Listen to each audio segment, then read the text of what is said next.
Staying with us, this is Kivumbi2017. A little over 3 hours since the polls closed, the voting and tallying has already begun and is underway at the Bomas of Kenya. Our conversation here continues. Before we went into the break, we're talking about elections and whether there are solutions to the country. Martin, you wanted to respond. Yeah, I basically wanted to disagree with the Herman because he seems to put it that elections is our main issue here. And I want to suggest that actually there are three issues. Number one, it is our attitudes and how we approach anything that has to do with whether we are Kenyans or not. So if you think elections are an issue, think about how we manage our parties and how we manage even the party primary. So national elections are not the issue. It's our attitudes to it and how we come to it. And the second issue is that elections are about making decisions on who will then decide on how resources are allocated. So if you have a better way of allocating resources, elections are not the be and all. Be all and end all. I'm sorry, I want to cut you off just a little bit because I need to fix your microphone, and your point must be made on this issue. As I jump in. No. I want us to wait. Let's hear from Ben Kitili, who is in Migori County, and then we'll come and settle this matter once and for all. A minute each, I think, and then we can move on. All right, so Ben Kitili is joining me now from Migori County. Ben, good evening. So earlier this afternoon, we heard from Wafula Chebukati that the vote has been postponed in a number of counties, including Migori. So what's the reaction been like, and what are they looking forward to? Because, you know, the Saturday is just a few days away, actually, a few hours away. Indeed, good evening, Yvonne. Indeed, as you say, Migori County is one of those 4 counties where the Independent Electoral and Boundaries Commission, IEBC, has postponed the voting process to Saturday. And this is a county that has had 2 stories, really, one more dominant than the other. In the county of Migori, there are a total of 8 parliamentary units. That includes Suna East and Suna West here in Migori town. There's Uriri, there's Rongo, there's Awendo constituency, and Nyatike. Now, those 6 constituencies have a fanatical following of the NASA leader Raila Odinga, the National Super Alliance, and the ODM party, to be specific. Now, in those 6 constituencies, we have been able to visit today, despite the roadblocks by the youth here in Migori, all the constituencies in this county, and in those 6 counties, Yvonne, 0 voting has taken place. Like there has been no way for the IEBC officials to move the election materials, the ballot boxes and the ballot papers from the sub-county offices to the polling stations in the 6 constituencies. That has been something that we have kept an eye on, and the youth, despite being told by their leaders not to go to the streets, they did come out to the streets and continue to block the roads, ostensibly to block IEBC officials to stop them from moving the election materials from one place to the other, and that has happened. Now, in the 2 other constituencies, that is Kuria East and Kuria West, constituencies that are said by political pundits to have considerable support for Jubilee and Uhuru Kenyatta, did have some voting, low voter turnout as compared to the 8th of August, but there was voting going on in almost all the polling stations. Now, we have been able to speak to some leaders here and some residents of the county of Migori, and they have reacted to the news by the IEBC. They say that nothing will change between today and Saturday, and that it will be the same. They will not allow the IEBC to move the election materials, and it remains to be seen what will happen. Probably some of them are suspecting that the government will, deploy more security officers in those 4 counties, Homa Bay, Kisumu, Siaya, and here in Migori, to be able probably to push the demonstrators away from the roads, and it remains to be seen how much voting will actually take place. But what they are saying, Yvonne, is that nothing will change between today and 2 days from now. That is on Saturday. For that, Ben Kitili, indeed, we heard from Rita that the chair, Wafula Chebukati, saying that there will be more police deployment to that area, especially considering that there won't be polls in other parts of the country. So there might be a few more policemen available to ensure that ballot materials are transported to those 4 counties. Thank you, Ben. We'll speak with you again soon. Thanks for that. Martin, please, Okay. can we finish this one? We need to finish, Yes, but please, basically the in a issue minute. is, and this is the fixation, and I want to tell Herman that those who are fixed on how elections, national elections are done and whether IEBC needs to be reviewed have been at it for a while. I mean, we were at it when Zakayo Chesoni was there, when Kivumbi2017 was there, when Hassan was there, and now when Chebukati is there. The point is that we are fixing our eyes on the wrong thing. The Kenyans we're going to put there, even if it's going to be Herman here, if they are going to have the same attitude that the independence doesn't matter, they can do anything they want to do and compromise and even disagree among themselves as we've had, that will happen. Okay. And I'm saying that elections are not the be and all because we have our own attitudes to deal with. And it's not about even national elections. It's not even national IEBC we should be dealing with. Look at party primaries and how we run them. Look at how we actually, even when we go back to our counties, how ethnicity and other things begin to take over, and then we don't even have elections, so to speak. And lastly, the point I want to make on this is that elections only bring us leaders, and these leaders determine how we allocate resources. Now, if we have a good system of how our resources are allocated, and we've tried to construct it, that's why we 100 counties and so on, elections shouldn't be the main thing that we fight over. All right, but if the elections are flawed... Very quickly. You see, we live in a country with people who are not necessarily our brothers or sisters. We may not even love them, but we are together. So in order that we may stay together, Yvonne, we come up with an agreement. How do we stay? In modern times, these are written agreements in our constitution. So, and then we also agree that because we need to organize ourselves, we need a leader, okay? This leader has something to do with the distribution and allocation of resources. So then we must then go the next step and say, how are we going to be electing these leaders?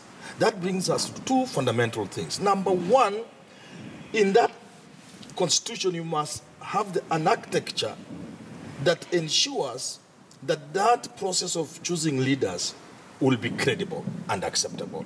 In America, for example, they realized out of the many states, it was quite possible for 2 or 3 states to gang up and rule the rest forever. So the architecture of the American Constitution ensures that no 2 or 3 states can gang up to do what? To do that.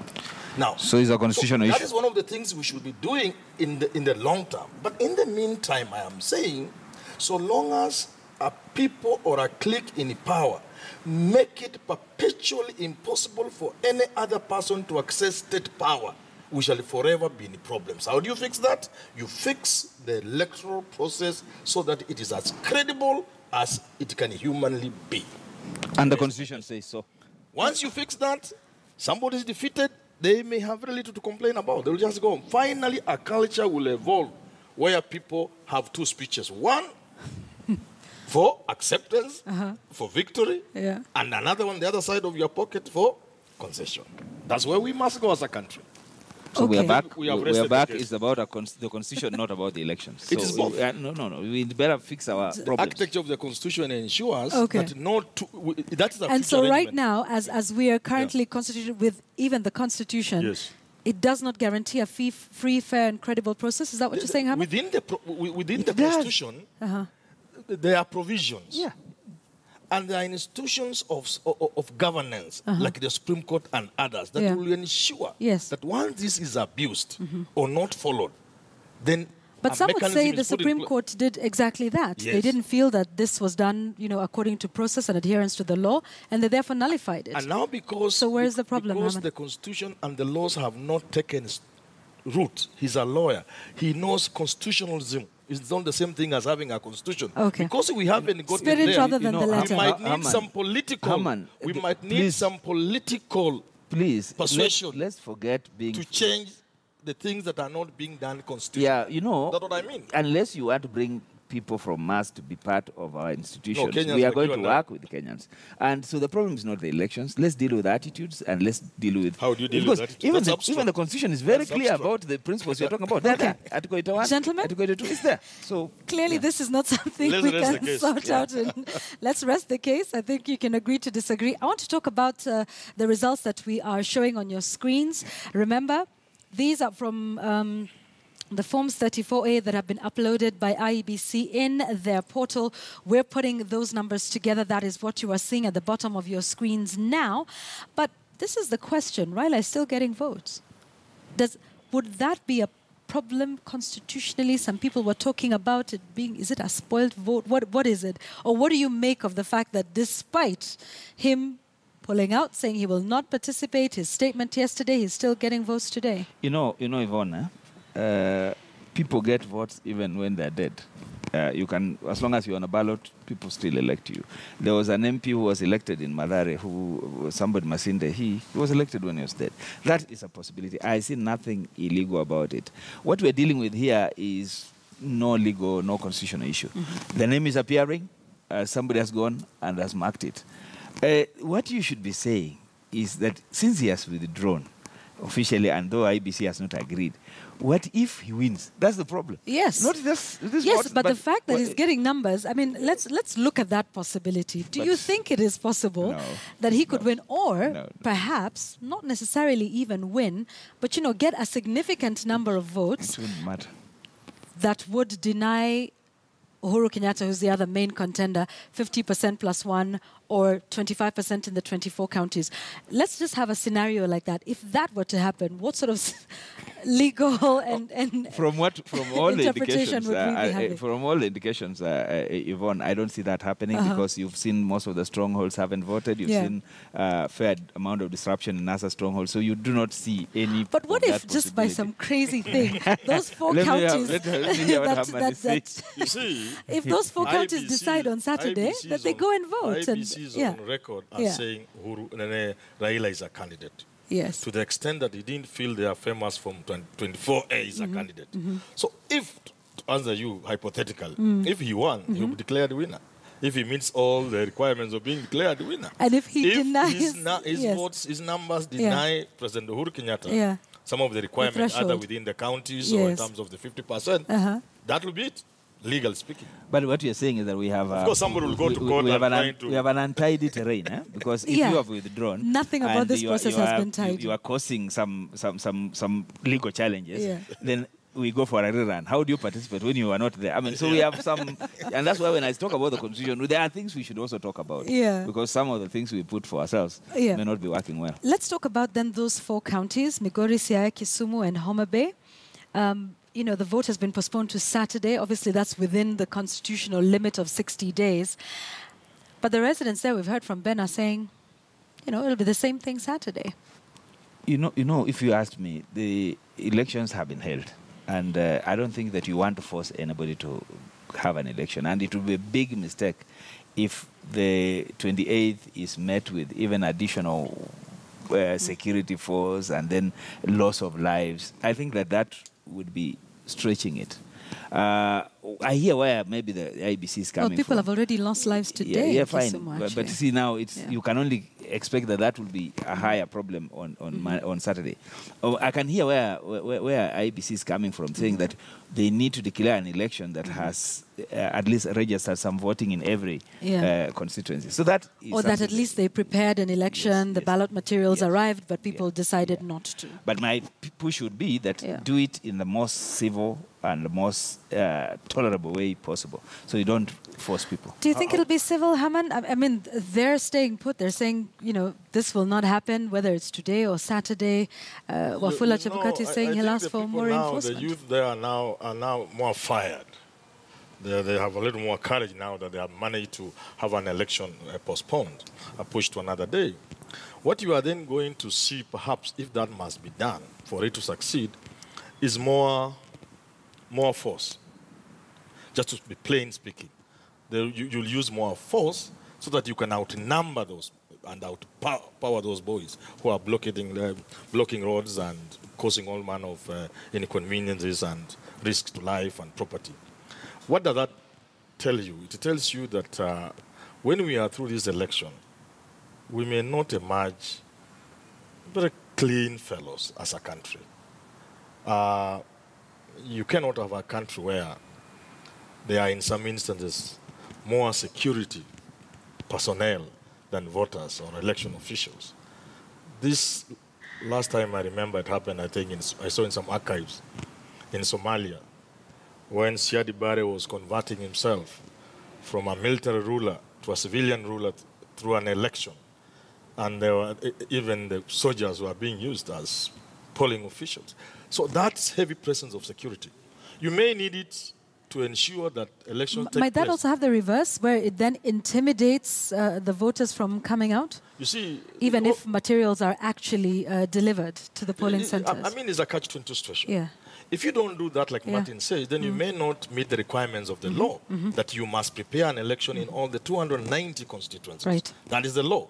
So, but in the process of doing that, then you paint the government in very negative light because of the presence of security and because of the likelihood of conflict and clashes that could lead to loss of life between the police and the civilian population. Okay. Yeah. So there's all candidates are on the ballot, all 8 of them. Yes. Once again, Raila has said he is not a part of this, but then there's the other candidates. So if we're talking about an issue of turnout, that it will not be as high as August the 8th naturally, how is this likely to affect the so-called fringe candidates? Will it be even lower, do you think? Yvonne, we are a very interesting country.